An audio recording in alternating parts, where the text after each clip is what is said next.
Alone in its orbit, the blue, the Empyrean parasite, the ineffable creature of secret inner fire that had been first among all of life, saw. The results of its work were painted across eons, and this latest thread it had woven into the grand tapestry pleased it to no end. There had been such potential here, and now it was realized in full. Apotheosis. Thrive. The Daily Grind, Chapter 179.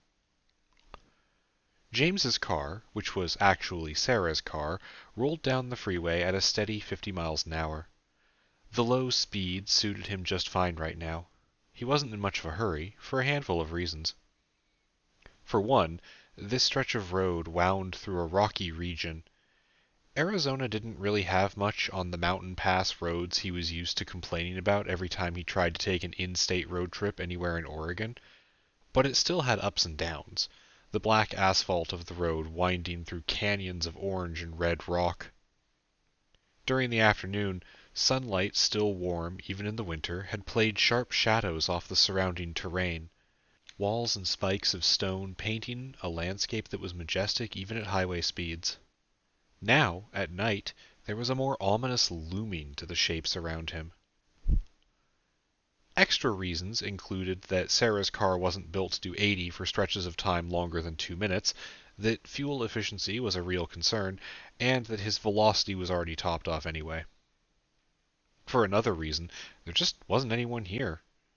The freeway was pretty much empty, and James hadn't seen another car for at least 10 miles, and without the pressure of having to keep up with traffic, a social burden that he was glad to let go of, James found he was perfectly fine to go at whatever speed he wanted. That was how he'd been doing this vacation the whole time, really, and it was, for all that he'd started out pretending he was going to a specific objective, a vacation. Travel for a bit, stop somewhere, get off the main roads sometimes, see where it took him. Usually it was nowhere, but sometimes it wasn't. He had seen a lot of weird West Coast tourist shops that he hadn't intended to be destinations along his route.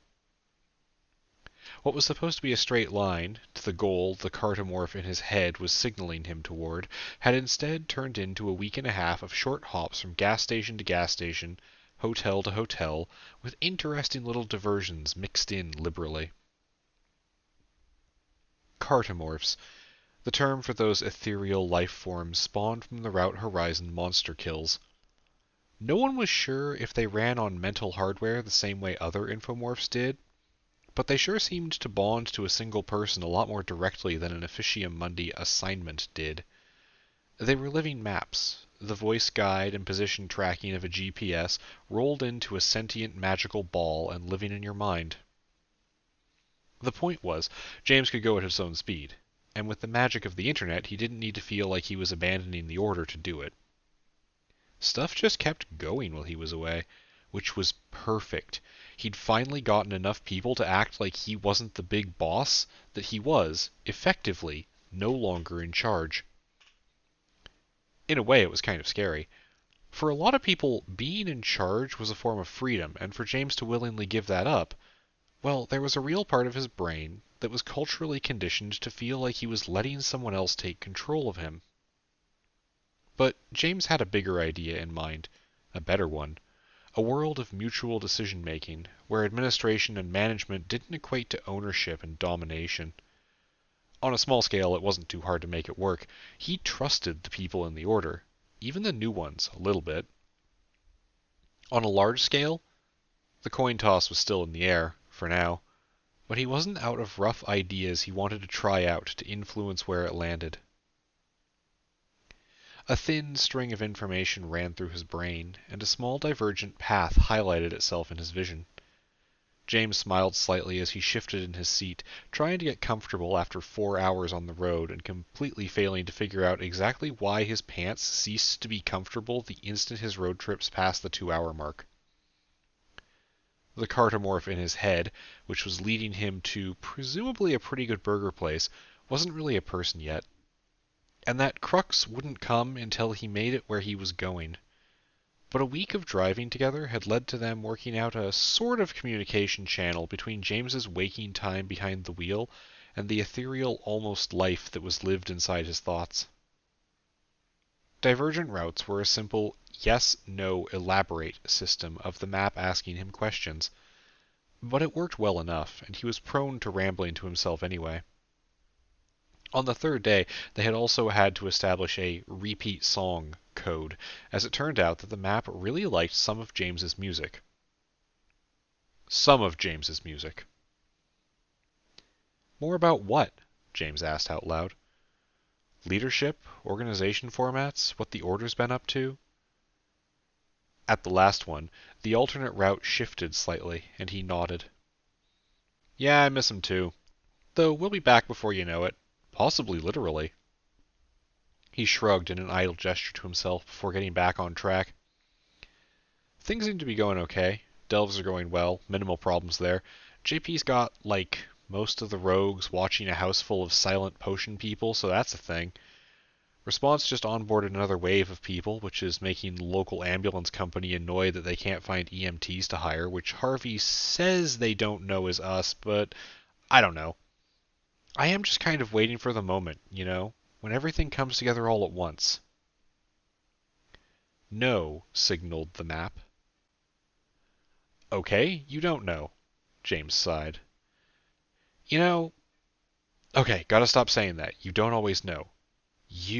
Fuck, what does that word even mean anymore? Freed from the bonds of conventional language and the need to make sense to another human, James was finally left to just let his mind wander verbally. So, I'm probably one of a small percentage of people who like sci-fi stories enough to decently conceptualize a being that can think, but not person. Person is a verb now. It's a really messy verb, because it means a lot and also nothing.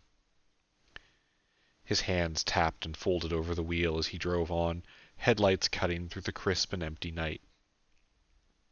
You aren't a person, yet, but you're still a you, and you can learn and sometimes want things. That's a weird state to be in, because I'd kind of call that being a person, but obviously you disagree. And there seems to be some kind of hard conceptual gate you can't get past until we get where we're going, kind of a lack of self-conceptualization. I think this is what Freud would call not having an ego, but I also don't want to give old Siggy credit for anything. Yes, signaled the cartomorph, sharing his headspace. Right, James sighed, not quite sure what was being agreed to. And then we choose, yeah? You choose. You already know I'll have you if you want to stay. If you don't want me, there's a whole order to choose from, or just hang out in my head until you find out who you pair well with. I don't know, there's so many options. You are, quite possibly, the first being who will be able to consent to whether or not you exist before that's an issue for you. That's amazing.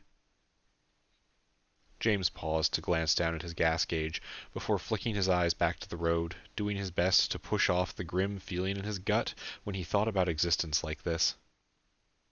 Also a little terrifying, he added. Yes, the cartomorph signaled, a few times in sequence. Yes, it was cool. Yes, it was creepy. Yes, it consented. James got the point, and smiled. I mean, humans have been arguing over what a human is for basically as long as we've been around. There's this old, probably not true anecdote of a Greek philosopher explaining that man was a bipedal organism, and someone in his audience asks, with feathers? James stifled a laugh as he told the old story.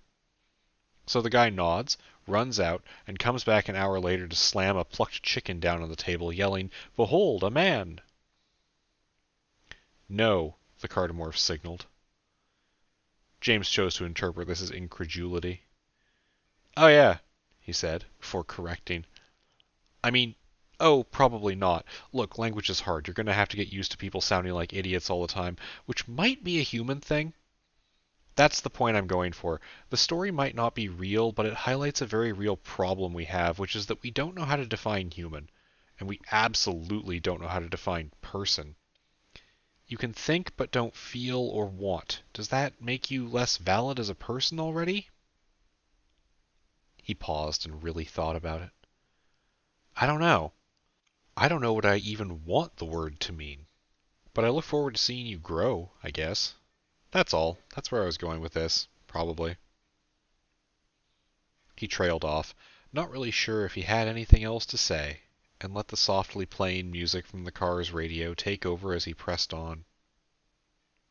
All too soon, other cars started showing up on the road in ones and twos as he neared the tourist town he was stopping at. James checked into a room at an omnipresent Comfort Inn, updated his mental spreadsheet on the quality of local water pressure as he took a shower, and made use of bad hotel Wi-Fi to check updates on the order's server with tired eyes. He was so tired. Something like 30-plus purple orbs shoring up his flimsy human shell, and yet just driving a car for a few hours left him flopped on the bed like an inanimate object, barely focusing on his phone screen as he checked in. The last thing he remembered mentally processing before he fell asleep was a logistics report on drums of gasoline in inventory, and something about a combat briefing on an angry gas station, which he felt like he'd probably misread. Tomorrow he'd make his destination, and start heading home from there. James woke up more or less resigned to the fact that whatever this place was, there was no way it could actually live up to the expectation that a 2-week-long vacation for one burger had generated in his head. It wasn't going to happen. It was, at the end of the day, a mundane burger joint that served, as far as a non-corporeal entity without access to Yelp reviews was concerned, pretty decent food. James had eaten multiple burgers on this trip, some of them also pretty decent. This place wasn't going to be anything overly special, it was just the last burger. He took some time to wake up slowly, checking in with his friends and partners, flagrantly missing a narrow window for hotel breakfast, before he headed out. It was almost insulting the weather here was so perfect. In the middle of winter, too. Back home, James got to experience days like this maybe a handful of times during the peak moments of summer. Here, this blend of comfortable warmth and colorful sun was just a daily thing. Hell, it was practically a reminder that if he'd decided to do this 4 months ago, he'd be sunburnt already. All right, James spoke to himself as he wriggled to a semi-comfortable position in the driver's seat of an unfamiliar car. Where are we going today? The cartomorph responded with a nudge, and James followed. He only had to double back twice when he missed sudden turns, before eventually finding himself on a long, rural road to nowhere. Cartomorphs, or navigators as some people were calling the idea, were great for abstract exploration and adventure, but he was under no illusions that a GPS would have given him more of a heads up as to what lane he needed to be in. Hell, he checked a map on his phone repeatedly this trip just to know where he was. Near the southern U.S. border was currently the most information that James had, not that it told him much about where he was going. Around the car, prickly grasses and sharp trees flew by as James drove. An hour passed, and then another. The mile marker signs ticked up, but he didn't really know where he was going, right up until he saw the scraped-up old road sign for a town called Gila Bend. A much larger sign that looked like it was made in the 1970s greeted him after he'd rolled across a bridge over a thin river and started seeing buildings. Population 1,700 people and 5 old crabs. Quaint-looking place. There were 2 kinds of small town that James had experienced over the last few years, across multiple trips on the road. The first kind were the ones that were dying. Maybe a gas station and 2 places to get food, a handful of old houses and a few businesses to support them, in the middle of nowhere. Those places maybe used to be mining or farming towns, but now just kind of kept up a drifting existence with no real identity. Old buildings continuing to crumble until maybe one day everyone had finally moved away. Highways provided just enough passing traffic to keep a few places going, or to get everybody out to commute to work, to the grocery store, to anywhere else, before coming back to a place that was falling apart. There was almost always at least one active serial killer in those kinds of towns, in James's experience. The other kind were almost worse. The places that retrofitted themselves into tourist destinations. Places to go, rather than places to pass through, or places that had their own living selves. The kind of place that would pour half the budget into remodeling Main Street, that had 6 antique shops and always at least as many rustic bed and breakfasts. Beds and breakfasts? Whatever the correct term for that was. They were, the point was, artificially quaint. This one was both, and it put James a little on edge to take unmaintained old roads at low speeds, past buildings with historical site plaques out in front, where he could see houses that hadn't been remodeled since the 50s just one street over. He did not get a good feeling from the town. Even as he followed his cartomorph directions through it, most of the focus going toward driving safely while trying to listen to somebody else's advice. James was noticing a lot of people giving his car uncomfortable looks from sidewalks and porches. "You are not wanted here," he muttered to himself, adding a minute later, "Maybe I should have asked if we had any spare Arizona plates before I came down here. I bet we have a dungeon tech thing that changes license plates." James was distinctly aware that Sarah's car, in multiple ways, marked him as an outsider. Maybe this was just the town being tired of more tourists. Though there was also a part of him, the part that had to analyze every piece of weirdness in his life as a kind of survival strategy, that wondered if there was such a thing as a naturally occurring infomorph on Earth. The dungeons, after all, mimicked organic life. Were infomorphs just parroting a form of life that had always been in the background of humanity? And if so, was one or more of them here and making this place feel, well, shitty? It took less than 10 minutes of driving through the small town before he pulled into a parking lot, and somehow got more confused rather than less. The burger joint was called Dak's Daycare. It was like someone had lifted a building from a century ago and dropped it down into the modern day. Polished chrome and red leather, a big sign with a weird-looking Minotaur mascot on it. It was almost totally anachronistic, and yet it felt not contemporary, but very real. A real place that was ready to go. Maybe it had been here the whole time. Maybe it was built recently and the owner just liked the aesthetic. Either way, it fit perfectly into the run-down, vaguely hostile tourist town that, yes, did have at least 2 antique shops that James had seen on the way in. What was confusing about it, though, was that the parking lot was packed. And for a town of this size, that would have made this one building a hell of a tourist destination. But James hadn't even been able to find this place on Google. What made it more confusing was a pair of what looked like TV production vans and a whole ecosystem of electrical cables running across the parking lot and through the front doors. James found what was probably a parking spot, wedged over to the side near a half-maintained hedge and facing an empty field of red dirt and cacti. Like the town just hadn't properly rendered beyond that line, and killed the engine. Stepping out and taking a long breath and a stretch of his sore muscles, he reached out to the cartomorph in his head to see if anything had changed. Technically something had. Now it was pointing him at the door. But aside from that, no lock had been undone and no choice had been made about personhood. James shrugged. They'd get there when they got there. No hurry. In the meantime, it was late afternoon, he was hungry, and also ravenously curious about what exactly was being filmed here, and also if what was being filmed here was going to stop him from getting a burger. So he threw a cloth mask on and sauntered into the scene of absolute chaos. 2 people were arguing loudly over by the old-style jukebox, complete with actual record collection too, over something about a script. An impossibly irritated guy with a power drill and a desperate need for a better belt stood on a ladder, affixing what looked like a lighting rail to the ceiling. In the back, through the window into the kitchen, the hiss of cooking meat and the smell of something delicious wafted through the absolutely packed front room. The vast majority of the booths and tables were filled. It looked like half the town that didn't have a disdain for tourists had turned out for their chance to be on TV. "Just grab a seat anywhere," a lanky guy with a scrap of hair left on his head and an apron around his waist called as he ran through James's field of vision.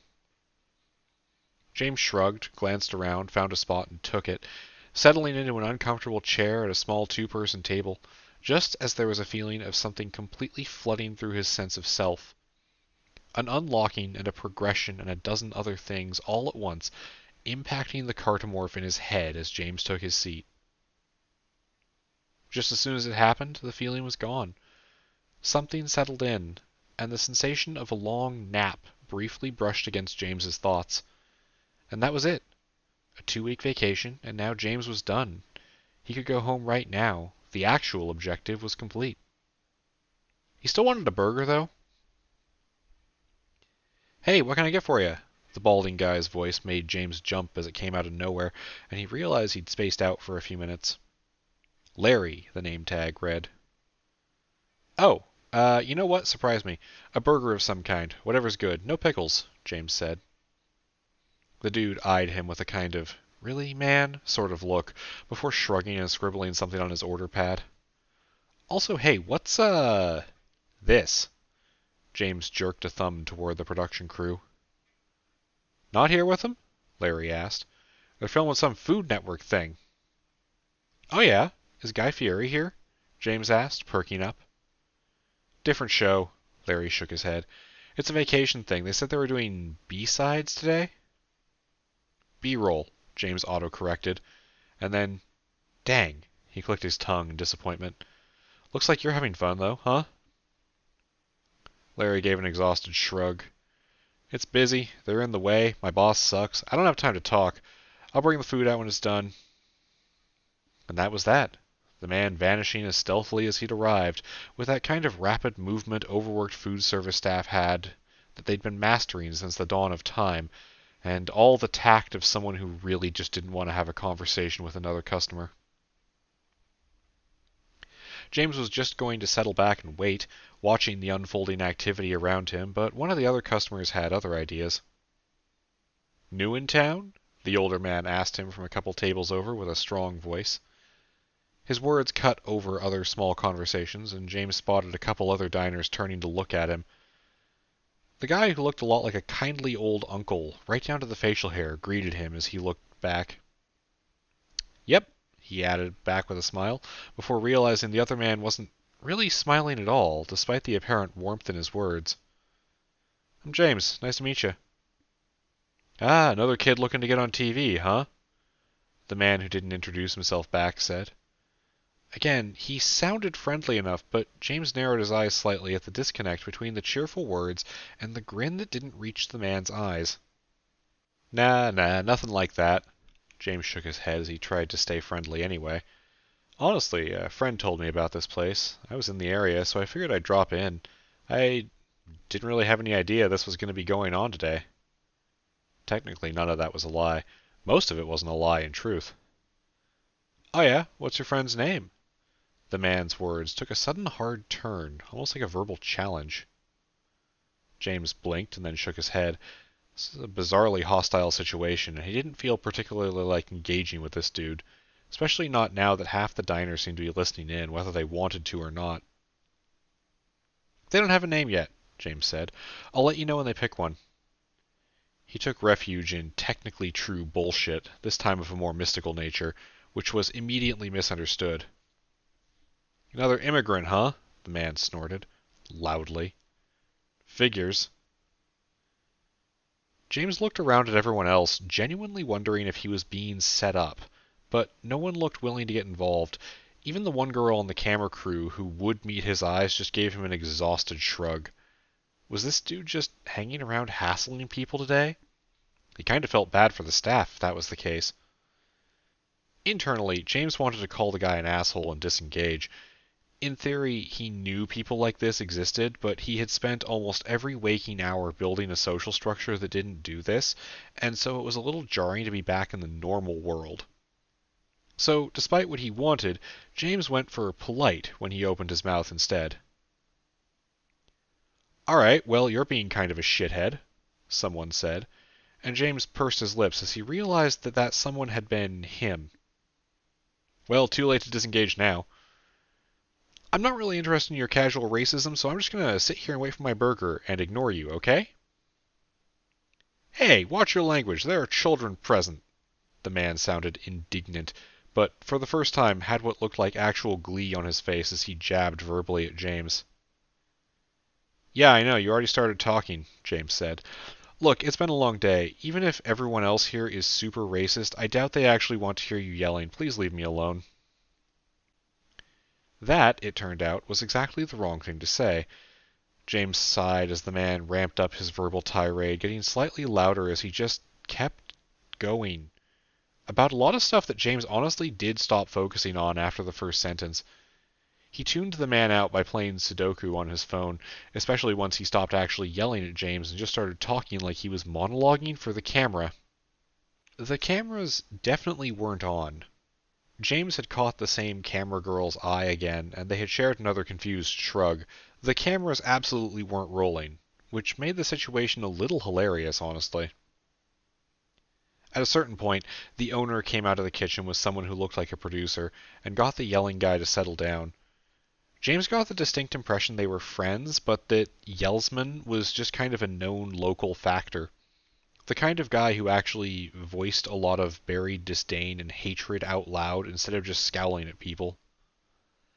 James was still waiting for his food, and in the absence of the ability to do more on his phone than make spotty calls and play puzzle games, he started talking to the lurking production crew. Yeah, we're waiting for the lights to go up. Hanging this stuff is actually kind of a process. Sometimes it takes way too long, the girl setting up stationary cameras out of walking lines had told him. It's a pain in the dick. I'm glad I'm not doing it. Better than lifting it ourselves, though. James absolutely believed that she had done that before. Her arms looked more toned than his, and he had literal magic to help him exercise. Also, the building is 1 billion years old, and we have a bet on if it collapses. Her teammate and or unpaid intern added to the conversation. I bet no, because that would be exciting. I bet yes, because I love tempting fate, the girl said, before running off at a producer's call to adjust a camera angle. James just watched it all with a quiet, small smile. The whole thing had this mix of organized chaos and professional madness, like everyone knew what they were doing and had a casual disregard for timetables and the laws of physics. It felt really familiar. So hey, what are you doing here anyway? The intern asked James while they were leaned against a back wall by the splintered doors to the bathrooms. James had long ago resigned to waiting well over an hour for his food, and was starting to get hungry, but he was okay with the conversation that wasn't racism. Like, are you here on work or something? You don't exactly match the tourist profile, and you're definitely not local. Oh, I'm a utopia wizard, James said. I do shit with magic to build a better world. He even managed to say it with a straight face. The kid, who was probably the same age as James, but James had started internalizing a lot of people as kids, looked at him with an uninterested glance. Man, you can just say that you don't... The intern was cut off as something changed. The thing, suddenly, that crystallized the scene for James into a thing that was truly familiar to him was the feeling of imminent disaster. A feeling that bloomed with a hot rush of panic in his chest as a loud crack rang through the building from where their contractor had just put a little too much weight on a ceiling that had probably been unsafe since the moment it was built. Now, James thought, as the ceiling bowed downward and the squealing of overstressed metal took over the soundscape from the crackling of wood. Now he really felt welcome here. There was no time to think, there was only time to react. But James had gotten very, very good at reacting. One step, then another, up onto an occupied bench, shoving himself up with all the extra motion his purple orbs offered to tumble over the back of the seat and across a mat of cables across the middle of the floor. From inside James's mind, an engine kicked to life, and 3 orange lines lit up his conceptual vision, pointing to 3 different people. From one particular skill orb, he knew what was about to happen. As the ceiling buckled overhead and chunks of debris started to fall, James grabbed a plate off the floor with his left hand, trusted to his aim, and backhand flung it behind him. Then he toggled his shield bracer to falling building, which he was alarmed to find was in the record already, and as he kicked forward and reached the collapsed ladder where the contractor had fallen and a pair of TV crew members were checking on him, He also reached into another part of his soul and spun up the psychic mechanism that let him move roads. Parrying it again with Maker's hand upon the wheel and some of his velocity to make sure that he did this, well, as right as he could. From an outside perspective, everything happened over about 3 seconds. There was a crack and a thud as the contractor fell off the ladder, and then, while the crowd was still making curious and concerned noises, the building shifted, the ceiling bowed inward, and something gave way that really shouldn't have. Then James had flung himself at high speed over to where the contractor had fallen, just before the ceiling collapsed in a spray of dust and a falling support beam, half the roof coming down on top of it in a wave of unstable material. All of it eliciting a blazing golden dome of light around the spot it was collapsing onto. As the building wobbled dangerously and the crowd started screaming, what looked like the entire parking lot had lanced through the far wall with a shattering of glass and the scream of warped metal. Support pylons of black asphalt establishing themselves in rapid succession, propping up the building that looked like suddenly a stiff breeze might threaten to knock it over. Practically no one noticed the plate, thrown like a frisbee, that shattered as it collided with a broken piece of falling pipe, sending shards of porcelain down to get stuck in a certain angry asshole's sideburns, but deflecting the more dangerous and far sharper problem just enough that he didn't get himself impaled. Around James, multiple people coughed, choking on dust that was almost certainly full of asbestos, while he held his arm outstretched, shield charges ticking down steadily as he held the support beam and half the roof off the few people around him. "Out!" he pointed with his other hand at the still partially clear way to the front door. The pile of falling construction overhead shifted slightly, and he tried to shift in a way so as to make it fall away from all of them. The producer scampered, suit jacket catching on a splintered bit of wood and shredding with a dry rip as he pulled his way out. The camera girl, though, stopped and slung an arm under the contractor, dragging the man's bulk with her as she moved. James checked his charges. 10, and counting down. This was one of the status quo bracers, too. The original ones that were crafted by blood sacrifice and cursed with shitty timers. He didn't have time to screw around, so as soon as they were clear, he followed, letting the collapsed support beam slide off the edge of his shield, taking 2 more charges with it as a chunk of falling light fixture and another part of the ceiling structure clipped him on the way out, or tried to anyway. The parking lot was a scene of madness. People who had run through the hole he'd made in the wall, as well as members of the TV crew and staff who had been in the kitchen, ran around yelling for various things. Most of the building was still standing, but the front right dining area was just a hole visible through the roof from the outside. James tried to keep his breathing steady as he wiped absolutely carcinogenic dust out of his eyes and brushed his arms off, suddenly wishing he'd worn his coat, even in the sun. "Shit," the girl next to him said as she sat the contractor down, and James glanced over to see her pulling back, one hand covered in blood. "Fuck," she stammered. "Shit. Help?" she yelled, head whipping around and voice rising as a panicked stammer entered her words. "Somebody call 911." "County Hospital's a half-hour away," James caught someone saying, realizing suddenly that he couldn't hear any sirens on the way. James reached into his pocket and pulled out a mercifully intact phone and punched in 4 digits from memory.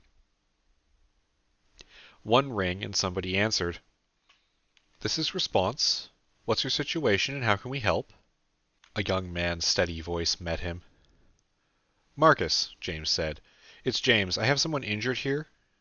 He rattled off an address, and then, realizing at least 2 people were staring at him and what was about to happen, added, the team is coming into a crowd. They're filming some cooking channel show. Tell Harvey... fuck something, I guess." There wasn't a moment of hesitation. "Help is on the way," Marcus said. "Arriving in 30. There was a pause on the line before the young man added, "Is it Guy Fieri?" "It's not Guy Fieri, I asked," James reassured him, voice still thin from the adrenaline flooding his limbs. "I've got to go. Thanks, Marcus," he said as he hung up, fumbling the phone back into his pocket with shaking fingers. From 20 feet to James's left, 3 people popped into existence. Someone screamed, but he wasn't paying attention to that. As Nikhil ran toward them and James indicated the falling contractor, something green and flexible spiraling off his arm, James called out to the other 2. Anne, triage, sort this mess out. Knife, you're with me. We need to check the back of the building. Yes, boss, Anne nodded, before turning, taking a deep breath, and beginning to bellow simple commands to the crowd with an arcanely enhanced voice. There were still a handful of people in the front of the building, those who were clustered at the tables and had been blocked by half the ceiling cutting off the door. Everyone okay? James called out. He got a half-dozen different conflicting answers. Most of them were confused. Many of them were people swearing at him, and at least one of them was a young kid screaming. All right. Knife, can you lock this in place? James rapped his knuckles on the collapsed support beam. Done, the cameraconda said simply, lens focused on the piece of construction material. Okay, everyone, let's get you out of here. If anyone's hurt, stay put. Everyone else, there's a gap here you can crawl under. It's not going to fall. Let's go. One by one, James coaxed the diners out of the place, begging the rest of the building to hold itself together for as long as it took. A couple people didn't want to move, or felt like they couldn't move. He understood. Not every day you had architecture fall on your lunch, but he kept calling for them until even the most stubborn of them had gotten out. One of the parents of the crying child actually scrambled to leave first, and James was not oblivious to the death glare the other parent was giving their partner as they pushed the kid forward. Good job, buddy. James offered a high five to the young human that couldn't be older than 6. Wait right here, okay? He added, reaching through the gap to offer a hand to the crawling parent. The front was clear. James didn't see a clear route to get into the kitchen or the rest of the back of the house.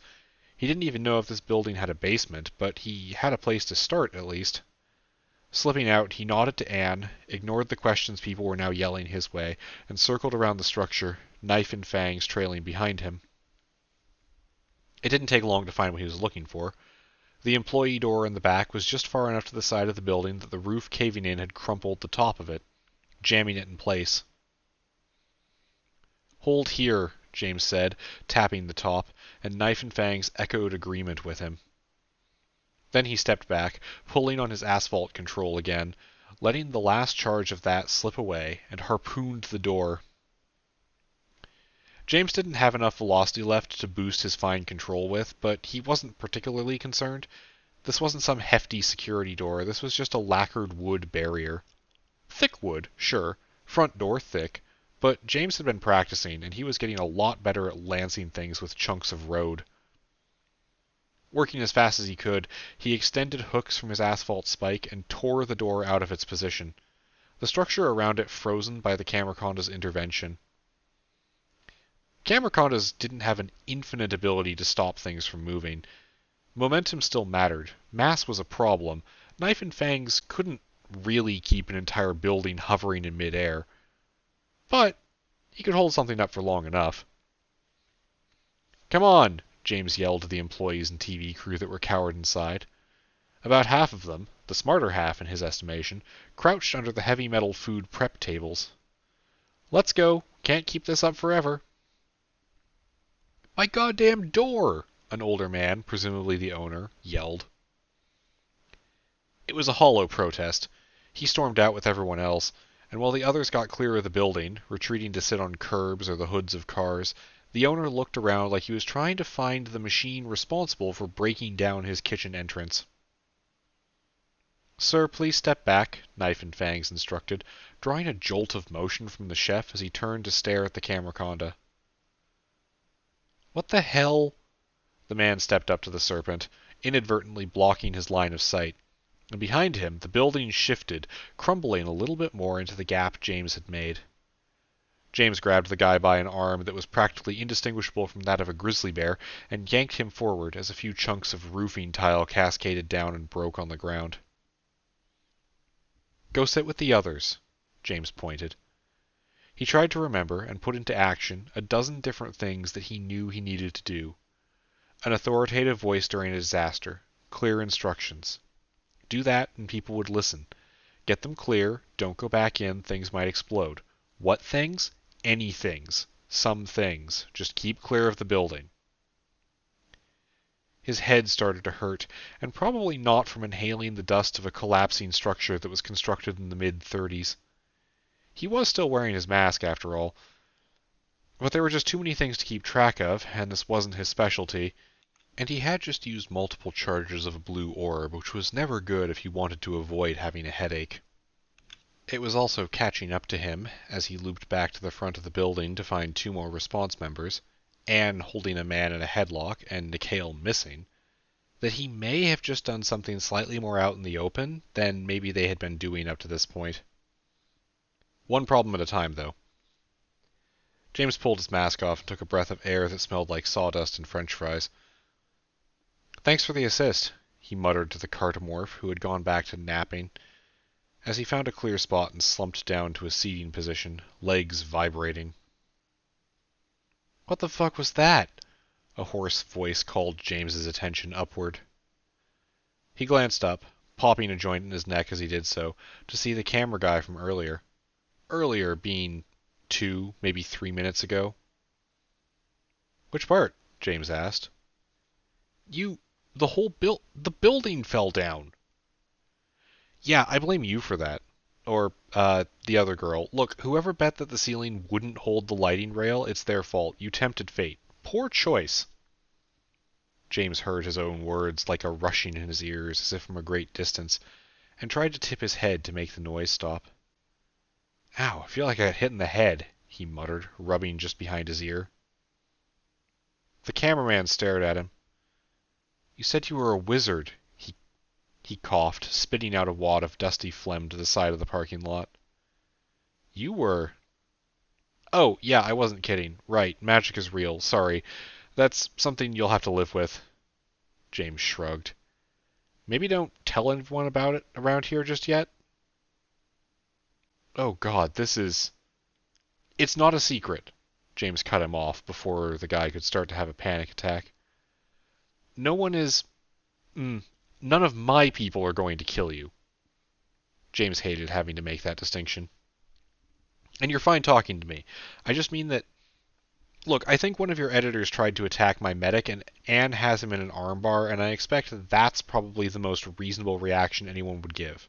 He waved idly to the crowd of people in the parking lot, half of them sitting and staring at the building like they didn't understand what had just happened, half of them making phone calls, half of them yelling or arguing, often with each other.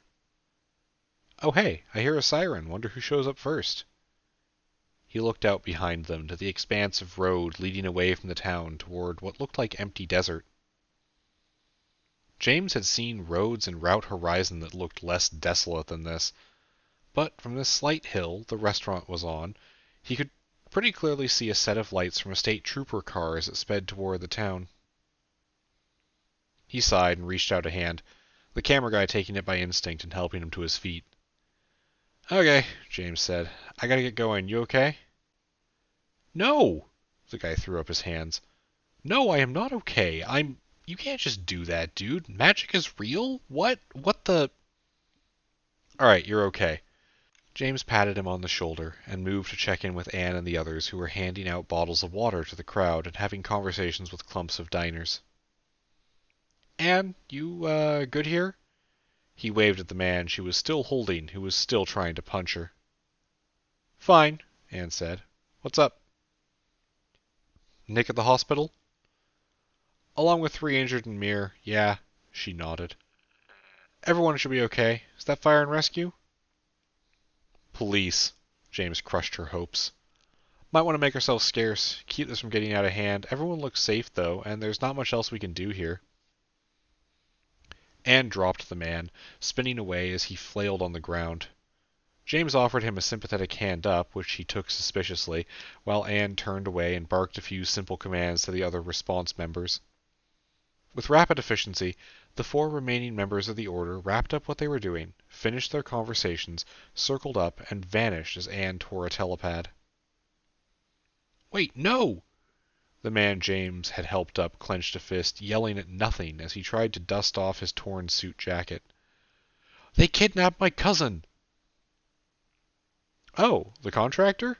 James asked him, and got an affirmative. Yeah, don't worry about it. He is most likely at the closest hospital. Teleporters, am I right?